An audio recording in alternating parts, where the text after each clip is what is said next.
Now, a survey of thousands of women across 15 countries have revealed some pretty sobering stats about gender-based violence.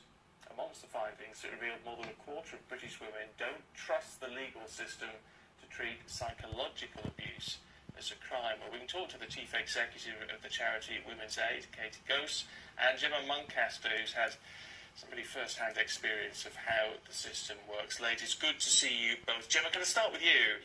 Of course. What can you tell us about your experience and what you've been through? So my experience of abuse was mental, and it started off mental and then turned physical. I had no idea where to turn to in the early stages of the period of time. It wasn't until I actually moved house and moved into a different local authority that I was actually pointed in the correct direction. So for me it was really scary. I didn't trust the system. I didn't know where to turn to. Is part of the problem that with psychological abuse, before it becomes violent, that it's difficult to quantify, it's difficult to go to someone in authority and say, this is happening, but nothing to prove it? Yeah, at first you second guess yourself, because in one breath you're told that you're loved, and in the next breath you're knocked down. You constantly doubt yourself on the moves or the things that you've said. So trying to explain that to somebody else who quite possibly doesn't get what you're saying or doesn't really understand it or even trust what you're saying is really, really hard. I mean, it is difficult, Katie, isn't it? And there is with anything, with any crime, there's a boundary a line that needs to be crossed before something becomes something that can be investigated. With something like psychological crime, clearly that line is a bit undefined. Yes, and controlling behaviour and psychological abuse, the more we talk with survivors like Gemma and others, the more we understand that that's at the heart of domestic abuse, that is at the heart of abusive relationships. Coercive control was criminalised nearly 3 years ago, so it is unacceptable, it is against the law, but as you've suggested, awareness is quite low. It's a largely misunderstood and underreported crime. Because it's only been 3 years, is there a sense then that there is an inevitable lag in terms of authorities and everyone involved in that process getting fully up to speed? I mean, that's no consolation for people involved in this, but is that something that, in a sense, you've got to accept and try and improve?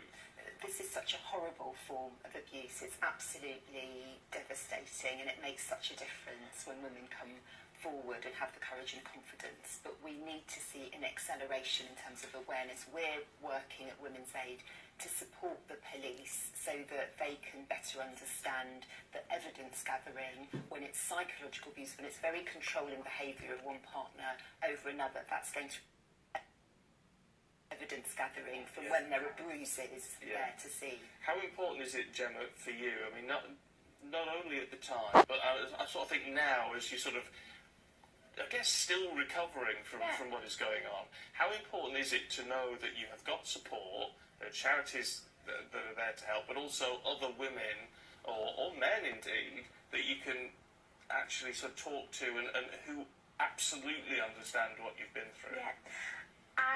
It's so important, and you know, when it was happening to me, it was over 3 years ago. I had no idea that these organisations were out there. I had no idea it happened. I thought abuse came in the form of a hit, a punch or a slap. I had no idea it could be mental, and so it took me a long time to understand that I was actually in a mentally abusive relationship, and I still battle with it every single day. I have good days and bad days, because like what you said, it's inside your head. It's something you have to battle with every single day. So as well as battling with somebody else and trying to just survive and stay alive, you've got that going on inside your head as well. And is there a sense, do you find this, Casey, with a lot of survivors of this, that it's not just the abuse they have to deal with in that sense, but the fact that it no doubt makes them feel weak and insecure and all the things that these people actually want to impose on them. Absolutely, and that's the horrible form of abuse that it is, that psychological control, that severe emotional abuse controlling someone's life. We often talk to survivors who said their every move was monitored by their partner, perhaps email and social media. They were prevented from seeing friends or family. They were controlled in every way. Maybe very strict rules were set for them by their partner and they were punished if they didn't abide by them. The more we can get awareness of the signs of abuse, then the more people will be able to recognise what's happening to them and get help as early as possible. Well, look, people can turn to you, and I'm sure other charities out there. Gemma, worth saying, I think, that for people watching, you will be inspirational. Thank you. And I think you can take real strength from that people will get a lot of support just from seeing you speak out. So thank you very much. Thank you very much for your time.